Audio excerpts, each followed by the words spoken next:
Assalamualaikum warahmatullahi wabarakatuh. Masih bersama saya di sini dengan Kristianti. Video kali ini teman-teman saya akan sedikit bercerita tentang masa kecil saya, bagaimana saya menjemput hidayah dari Allah dan bagaimana Allah memberikan hidayah pada saya. Ketika datang hidayah itu saat saya berumur 10 tahun. Teman-teman, saya dilahirkan di kota Yogyakarta, di rumah sakit Bethesda. Tentunya yang orang Jogja pasti tahu ya, rumah sakit itu rumah sakit yang sangat terkenal di wilayah Yogyakarta.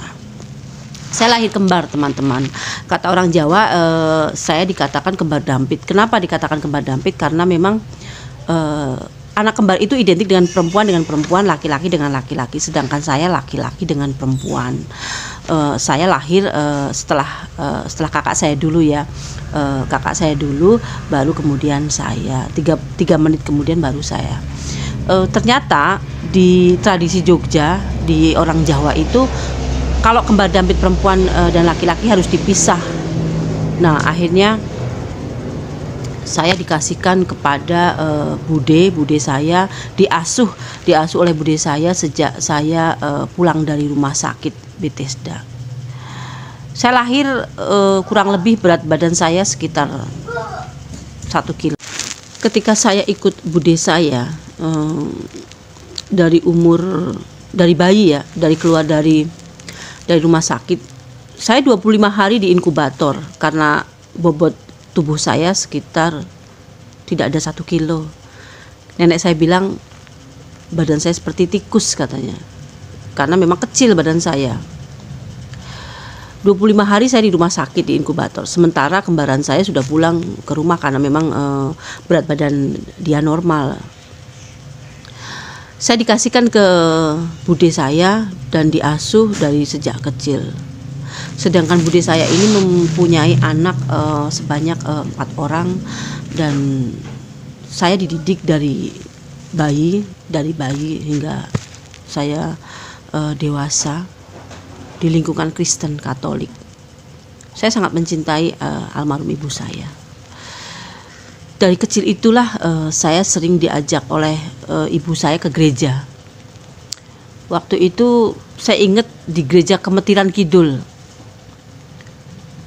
di belakang Malioboro.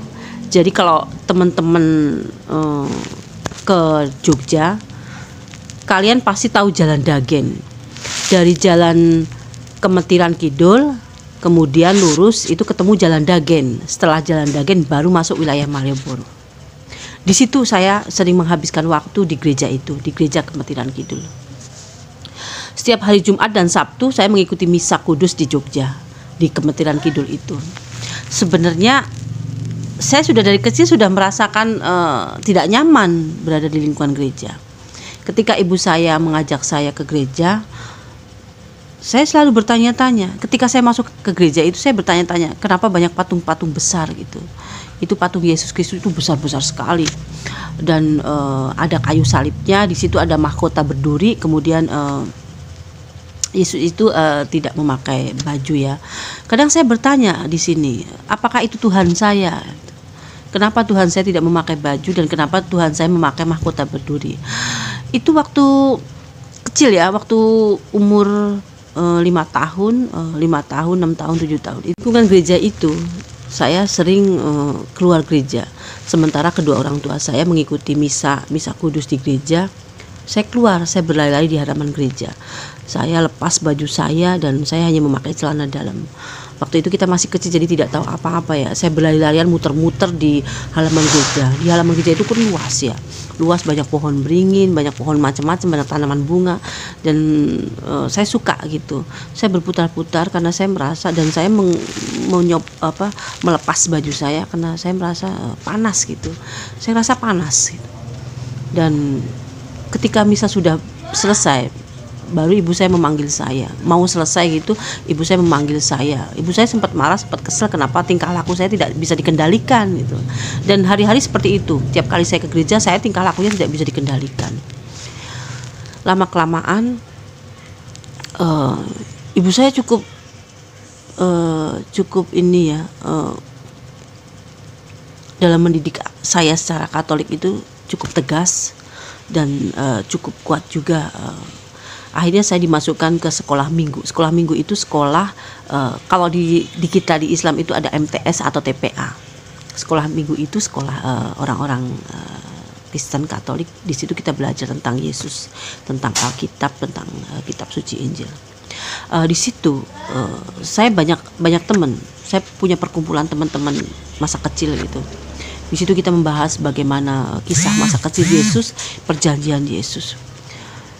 Tapi selalu saja pada saat di sekolah minggu itu hampir sejam 2 jam saya menghabiskan waktu di situ. Saya selalu tertidur. Entah kenapa saya selalu tertidur, dan pelajaran yang saya dapat, saya merasa begini-begini saja gitu. Saya merasa bosan gitu dengan pelajaran yang diberikan oleh guru saya. Akhirnya pada saat umur 10 tahun itulah saya menemukan hidayah. Sebenarnya sebelum saya menemukan hidayah itu cukup ini ya,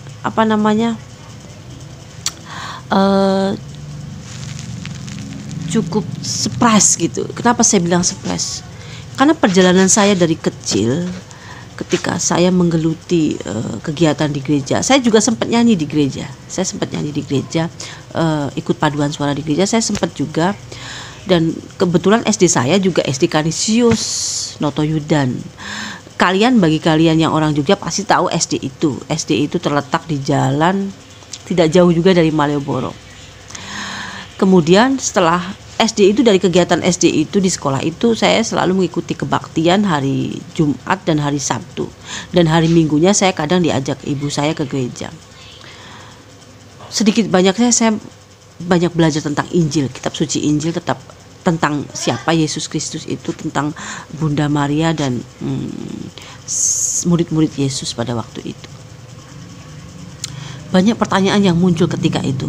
Banyak sekali pertanyaan yang muncul di kepala saya. Kenapa Tuhan saya seperti ini? Kenapa Tuhan saya tidak pakai baju?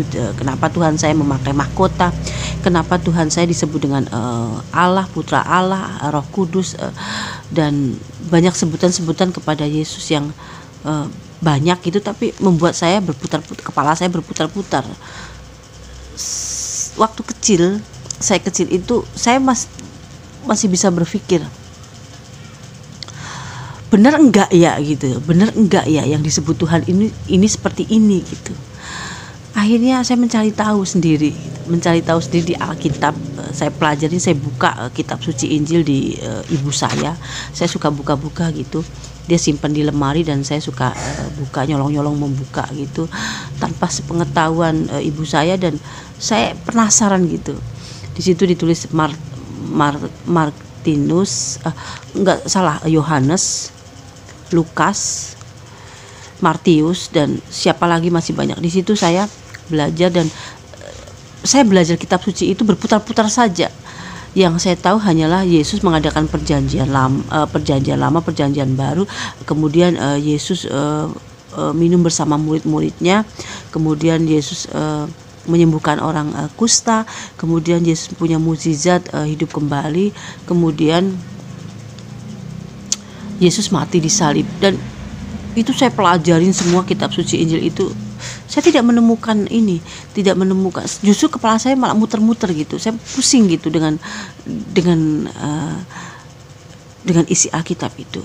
Kenapa saya bilang seperti itu? Karena saya tidak menemukan titik poinnya gitu. Titik poinnya ini harus bagaimana gitu. Bukan permen, bentuknya berwarna putih. Dikatakan di situ, Romonya mengatakan, inilah tubuh darah Yesus Kristus. Nah, pada saat tompo kumini ini, kata orang Jogja tompo kumini, susah lidah saya. Tompo kumini ini saya selalu ngantri sama teman-teman saya berjajar gitu. Nah, heranya itu apa, Dek? Heranya itu pada saat giliran saya, pada saat kameranya,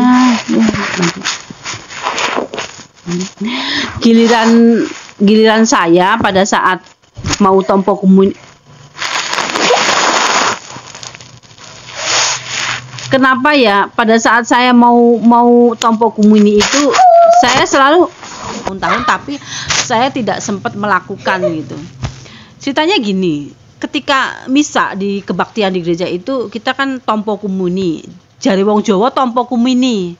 Tompo komuni itu kita menerima demi nama Bapa dan Putra dan Roh Kudus, kemudian kita menerima semacam permen ya, permen berwarna bukan permen. Bentuknya kayak permen berwarna. Saat saya mau tompo komuni itu, saya kan kita berbaris berjajar ya, berbaris gitu, berbaris seperti ngantri gitu. Ketika detik-detik giliran di depan saya ada 2 atau 3 orang itu, saya selalu nggak jadi gitu, duduk lagi, kembali ke tempat duduk. Dan itu seperti itu terus kejadiannya. Ketika saya mau tompo komuni lagi di hari berikutnya, ketika saya ada kebaktian misa di gereja, itu saya pengen tompo komuni lagi. Itu di kepala saya jangan gitu. Jadi kayak semacam nggak tahu apa, tapi di kepala dan di hati saya tuh udah nggak usah, jangan gitu. Duduk lagi, saya kembali lagi ke ke tempat duduk di gereja itu. Dan sampai saya sebelum mualah pun ya alhamdulillah saya tidak pernah merasakan itu yang namanya inilah tubuh darahku, darah Yesus Kristus. Itu saya nggak pernah ngerasain. Saya punya 6 saudara. Punya 6 saudara itu semuanya udah dibaptis semua ya. Kakak saya bernama Veronica, saudara saya bernama Teresia, satu lagi bernama Francisca, satu lagi bernama saya lupa ya, dan ibu saya sendiri bernama Yohanes kalau nggak salah ya. Tapi saya belum sempat dibaptis gitu. Nama saya tetap Kristianti gitu. Dan saudara kembar saya tetap bernama Kristianto. Oh iya, saya cerita sedikit tentang saudara kembar saya itu udah meninggal tahun 2010. Sebenarnya sangat menyedihkan ya kejadiannya waktu itu. Dia sedang makan di warteg ya, di warteg kurang lebih jam 7, pukul 7 itu ayah saya nyamper pakai sepeda motor mau ngajak jalan-jalan ke alun-alun Wates Kulon Progo. Bagi warga Yogyakarta, khususnya di daerah Kulon Progo, Wates, pasti tahu kejadian ini. Karena kejadian ini sempat masuk di koran ya. Itu makanan yang dimakan di warteg itu belum sempat habis. Tapi ayah saya memaksa, ayo kita jalan-jalan gitu. Akhirnya saudara kembar saya mau berboncengan dan tidak memakai helm waktu itu ya.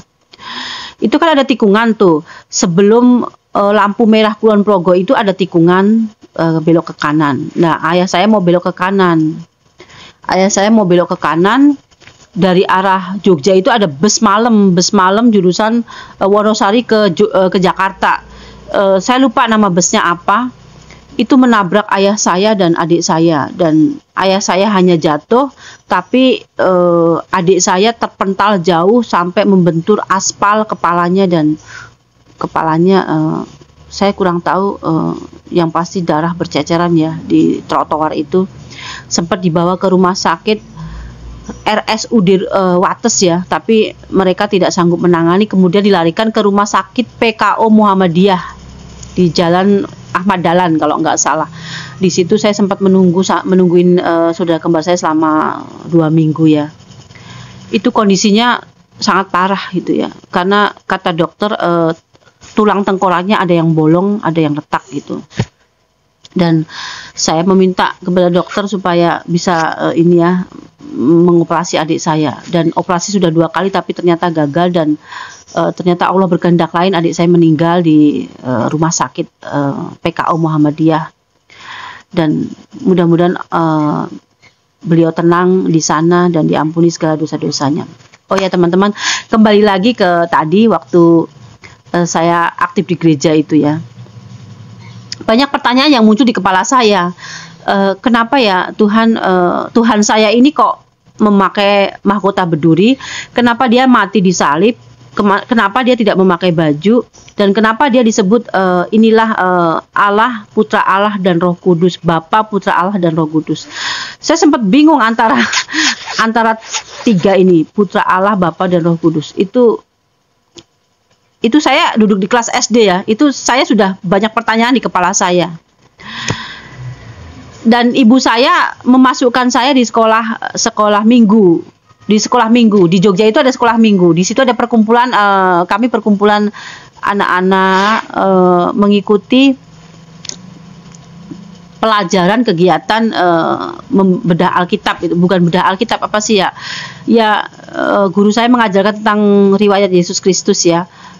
Bagaimana beliau lahir di kandang domba, kemudian ibunya Maria, kisah ibunya Maria, kemudian murid-muridnya, di situ dibahas semua di situ. Tapi ketika saya sekolah minggu itu, saya selalu nggak tahu kenapa ya, itu kan rutin ya, hari Minggu itu rutin, hari Minggu sekitar 2 jaman lebih sekolah di situ, itu rutin setiap hari Minggu saya sekolah minggu. Tapi kenapa setiap kali sekolah minggu saya itu selalu tertidur di situ? Jadi pelajaran yang didapat saya tidak menyerap pelajaran yang didapat, selalu saya tertidur. Di gereja saya tidak susah diatur, saya merasa badan saya panas gitu, dan sekolah minggu saya selalu tertidur. Tapi saya itu sempat mencuri-curi teman-teman. Itu kan ada Alkitab Injil tuh. Kitab suci Injil yang disimpan di ibu saya di lemari. Saya suka mencuri-curi, dalam arti mencuri itu gini, tanpa pengetahuan ibu saya membuka Alkitab itu dan saya pelajarin sendiri. Di situ tentang Yohanes, Lukas, Matius, dan siapa lagi, banyak lagi murid-murid Yesus, saya lupa gitu. Dan satu hal yang saya ingat itu pada saat Yesus mengatakan ikutilah, inilah jalan yang lurus, ikutilah Tuhanku dan Tuhanmu, inilah jalan yang lurus. Itu yang saya ingat. Di situ di Injil itu dibahas tentang perjamuan Yesus dengan Kristus, perjamuan Yesus Kristus dengan murid-muridnya ya. Kemudian banyak sekali yang dibahas di situ, tapi saya tidak menemukan kejelasan dan titik poin tentang Yesus gitu. Tidak menemukan kalau Yesus ini siapa gitu sebenarnya gitu. Kalau dianggap Tuhan kayaknya enggak deh, karena yang saya pelajari di kitab suci Injil itu tidak masuk di akal saya gitu, tidak masuk di pikiran saya. Kok Tuhan seperti manusia biasa gitu. Jadi akhirnya saya berpindah haluan gitu. Saya bertanya gitu, banyak pertanyaan yang dalam hati saya yang tidak ada satupun, termasuk ibu saya, yang tidak bisa menjawab gitu.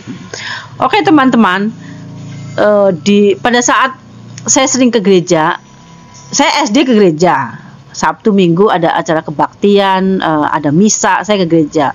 Kemudian ibu saya setelah lulus SD, ibu saya menyekolahkan saya di itu SMP 7 Yogyakarta. Bagi alumni SMP 7 Yogyakarta pasti tahu sekolahan itu. Itu sekolah salah satu favorit di Yogyakarta gitu. Nah, kemudian setelah SMP, ibu saya, kebetulan nem saya agak jelek ya. Lulus SMP nem saya jelek. Jadi untuk masuk ke negeri kayaknya susah gitu. Jadi akhirnya ibu saya menyekolahkan saya ke Semea Marsudiluhur di Jalan Bintaran di dekat Malioboro. Bagi warga Malioboro dan sekitarnya di Bintaran pasti tahu sekolahan itu. Sekolah itu adalah yayasan, sekolah Yayasan Marsudiluhur. Sekolah Kristen Katolik ya. Di situ saya tiap Jumat Sabtu saya juga ke gereja, aktif di gereja. Karena memang kalau kita sekolah di sekolahan yang berbasis agama Kristen Katolik, kita harus mengikuti peraturan di sana ya. Kita harus pergi ke gereja. Nah, tapi waktu itu saya udah muslim ya. Saya udah saya udah menjadi mualaf kelas 4 SD pada saat umur 10 tahun. Tapi pada saat SMA itu saya sekolah di sekolah Kristen Katolik. Tapi kesempatan itu saya pergunakan untuk lebih mengenal siapa Yesus Kristus sebenarnya. Kesempatan itu saya pergunakan untuk mempelajari Injil gitu. Dan itu kembali lagi pada saat misa itu, yaitu tadi menerima tompo kumini, inilah tubuh darah Yesus Kristus, itu saya selalu saja gagal gitu. Oke teman-teman, selanjutnya ketika saya di Semea Marsudi Luhur itu, saya banyak belajar tentang kitab suci Injil gitu. Saya mempelajari dan saya tidak menemukan Tuhan yang sebenarnya gitu. Tetap saya berkeyakinan bahwa inilah Allah Tuhan yang Maha Satu, yang esa, tiada Tuhan selain Allah, la ilaha illallah, tiada Tuhan selain Allah. Dan saya ketika saya Semea itu saya juga nggak tahu ya, saya masih kecil ya, umur saya masih 16 tahunan ya. Jadi saya tidak berpikir apakah saya masuk ke gereja itu dosa apa enggak, saya juga nggak tahu karena saya mengikuti peraturan sekolah. Jadi ya mohon maaf, apakah saya berdosa apa enggak saya juga tidak paham karena memang saya mengikuti peraturan sekolah ya teman-teman. Jadi ya akhirnya ketika lulus dari Semea, saya memperdalam memperdalam agama Islam gitu. Saya belajar otodidak, saya belajar memperdalam lagi, meyakini lagi bahwa inilah agama yang menjadi tujuan saya, menjadi keyakinan saya yang terakhir, agama yang membuat saya merasa menemukan siapa nih Tuhan saya, siapa yang bukan melahirkan, siapa yang membuat saya ada di perut ibu saya, membentuk sedemikian rupa telinga, mata, hati, dan anggota organ-organ tubuh saya. Ini siapa yang membuat saya ya?